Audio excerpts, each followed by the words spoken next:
I'm going to jump into one of the essential problems of the subject of color theory, and that is this beginning definition of what is color.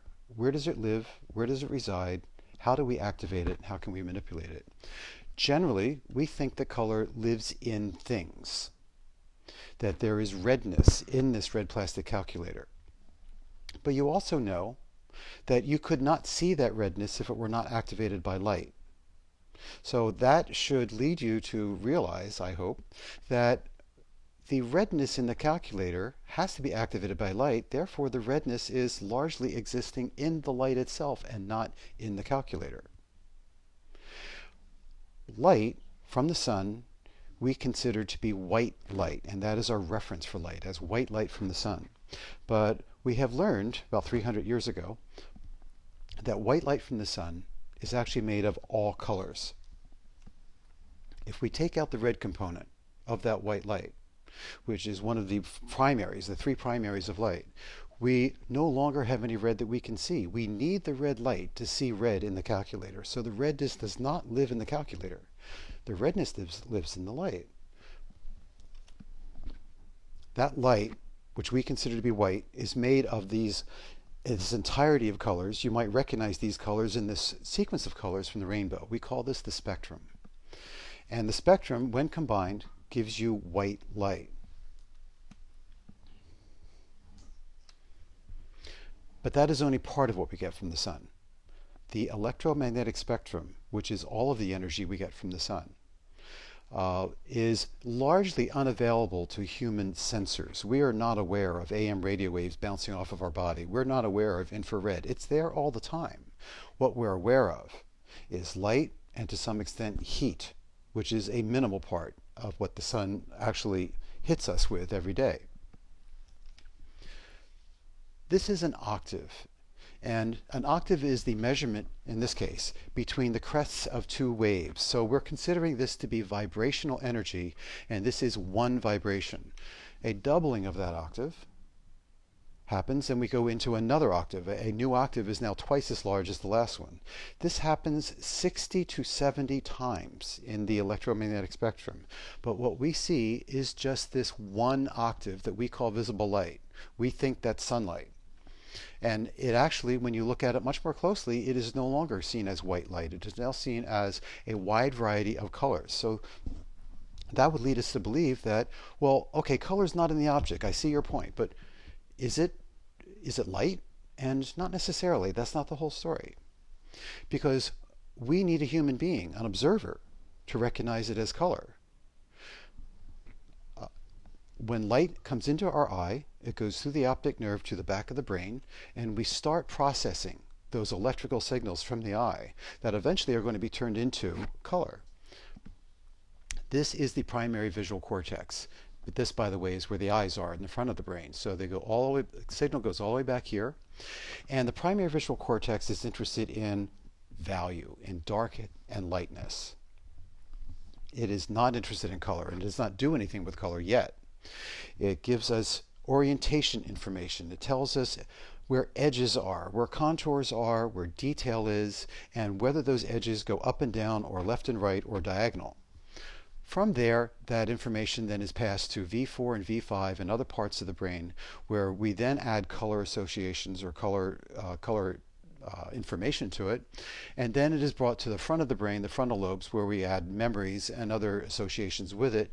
And when we're finished that entire process, which takes a millisecond, we say, oh, red plastic Hello Kitty calculator. We have tried to understand color systems. We have tried to categorize how these colors work together so that we can manage them better for thousands of years. And Aristotle was probably the first person to actually write this down. So over 2,000 years ago, Aristotle came up with this system that you're looking at right now, an organization of color based purely on relative darkness and lightness. White is on top, black is on bottom right after dark gray, and red, magenta, and green are right in the middle. And these are not colors that really have much to do with each other, as you might already know. Well, they don't have anything to do with each other as hues, but they are all similar in value. And that's what was most important to Aristotle and to most of European history for the next 2,000 years. Isaac Newton, 2,000 years after Aristotle, allowed a white beam of light to go through a prism. He's not the first person to do this, but he saw that there was a spectrum, a rainbow, that came out of it. And he suspected that white light is made of this. Other people at that time thought that the spectrum was added to the white light by the prism, that the prism was a magic element. But he thought, no, it's not. I think that what I'm doing is being able to analyze and break apart and deconstruct white light. So to prove it, he took a second prism, put it in that spectrum, and saw a white beam of light come out of that. It collapsed the light back again into white, and he proved that white light is actually not white. Whiteness is made of many, many different colors. So the next thing he did, he took that linear spectrum, that sequential gradation of colors, and he connected the two ends, the dark red end and the dark blue-violet end. And once he did that, he needed another color to fill them up. This is almost a transitional connecting link that he had to add because it's not in the spectrum. This magenta or purple color is really not in the spectrum. What he ended up with is what we now call an additive color wheel. Now, he was trying to understand the nature of light. He was not trying to help artists. So he didn't do anything with this. And it took quite a while before somebody else realized, you know, maybe artists could actually use this. It took a couple generations before we realized that. So you're looking at an additive color wheel right now. But that is sort of a mask over how colors can group and overlap and combine. So if I take this mask away, you can see that this additive color wheel, when colors go towards the center, add one color to another color, and each one adds more light, finally making white light. On the edges, if we went further than this, we would go into the darkness of space. We'd have a void. That's hard for us to manage. We are much more comfortable with this in terms of circles. So what you are looking at now is the primaries of additive light: green, red, orange, and blue, violet. And when they overlap, we get the secondaries of additive light: yellow, magenta, and cyan. And when they all overlap, we get white light. Okay, these again are the primaries. The idea of primaries is an unusual idea. It does not come from the world of art. It came from the world of business. And it was not part of how people organized color until the 17th century, when a man who dyed wigs for aristocrats figured out that he could use only a few colors to make all the colors he needed. And this is the first time somebody wrote that down. But we didn't know what those few colors are. That was just simply the concept of primaries. Primaries are the basic colors used that other colors can be mixed from. You cannot make a primary. You have to start with a primary. But from primaries, you can mix many other colors. Light uses these three primaries. Notice they're not red, yellow, blue, because that's not light, that's reflected light. The secondaries of light, which I just pointed out a minute ago, are yellow, magenta, and cyan. And these are additive colors, but subtractive color wheels. A subtractive way of using color, used by printers, uses these three colors, which are secondaries in additive color, as primaries of printing. And we know this now because in the last 100 years or so, we have discovered that this probably gives us the widest range of colors you can mix from. But they're awfully harsh for a painting. So painters tend to use these almost sort of psychological primaries of red, yellow, blue. This now is the subtractive color wheel. If the additive color wheel adds color together and makes more light, the subtractive color wheel does the opposite. It prevents light from being reflected off an object and essentially gives you darkness. When you mix these together, you create darkness. And as they expand outward from that dark center, they just simply dissipate into whiteness in general. And we try to manage this, again, in terms of these circles.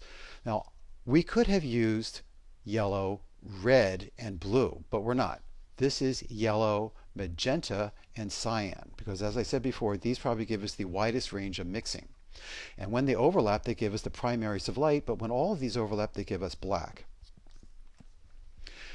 Art schools arrange these colors in this form. This is a standard art school color wheel in 12 steps. It begins as subtractively with yellow, and then a primary red and a primary blue. The secondaries, violet, orange, and green, are then part of it, and we fill all the missing spaces in with what we call tertiaries, which I'll show you in a minute.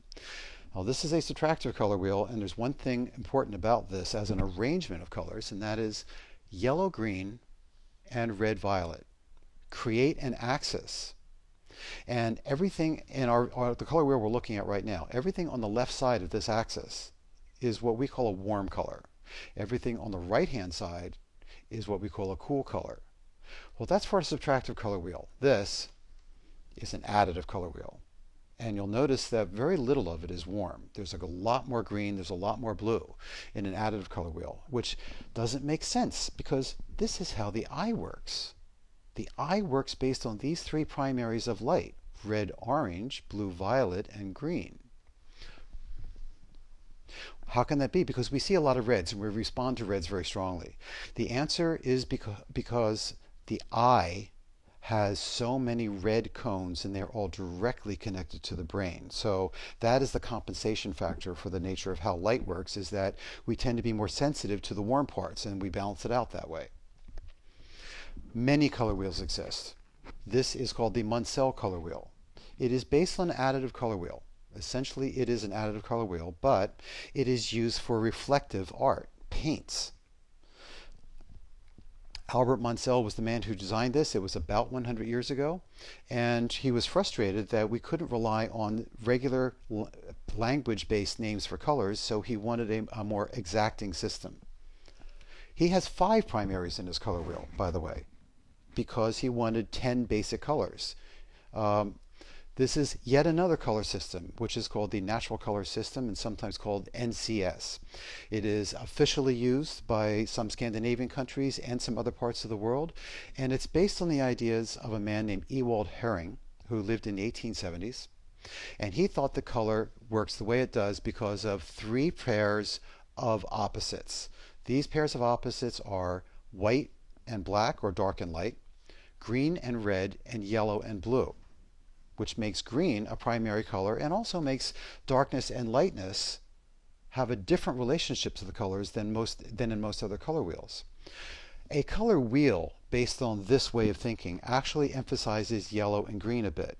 But this is a psychological color wheel. This does not help you manipulate light and does not help you manipulate paint, but it does help you make well-tuned impressions on a brain. We are back to our art school color wheel, our 12-step subtractive color wheel, which is the one most people learn when they take an art class or a color theory class. This century, in the 20th century, we have settled on this being the way to teach color. It is not a wrong way, but it is a limiting way, and I do want to let you know that there are other ways of thinking about this too. The primaries of this color wheel, in kindergarten terms almost, are yellow, blue, and red. And we have been told that these are primaries and you can mix all colors from them, which is, as you've learned by now in your life, blatantly untrue, barely close to being true. But these are anchor points for our views of the world, for our sense of perception. In between those primary colors, those anchor points on the subtractive wheel, we have secondary colors.